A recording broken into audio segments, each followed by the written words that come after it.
Hey guys, I've been getting a lot of questions about what happened to the USB port with the new MacBook.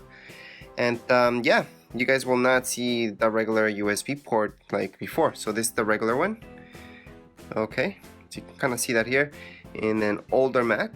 And we used to have that, and you can just plug in any USB power device, right? Such as your memory sticks, anything really. And we even had this SD, so you guys can put your camera stuff.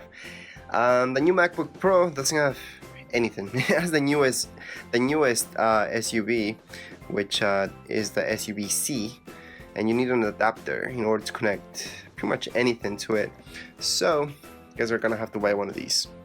So this will plug in right here, and then you guys can plug in your USB. You guys could plug in a 1080p screen onto it. I've heard some people, well, actually a lot of people have been found displays, so it doesn't work with all 4K displays from what is seen on reviews. So be aware of that.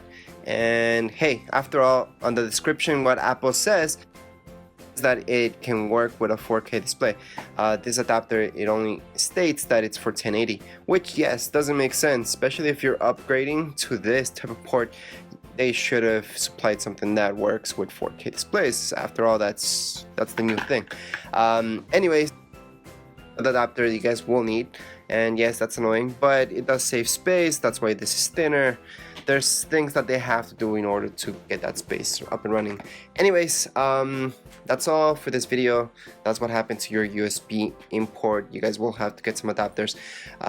Just in case you guys don't have to get like the Apple branded one, I've tested the eBay ones. They're just the USB, not the HDMI, by the way. The USB ones, converters, adapters, and they work fine. They're around $3. But then again, if you get them from eBay or Amazon, you guys will have to wait, versus if you get it from Apple, you guys can have it today, right? Anyways, that's it for this video tutorial. If you guys have any questions, comments, you can write them down here below in the comments area. And don't forget to subscribe and rate. Thank you.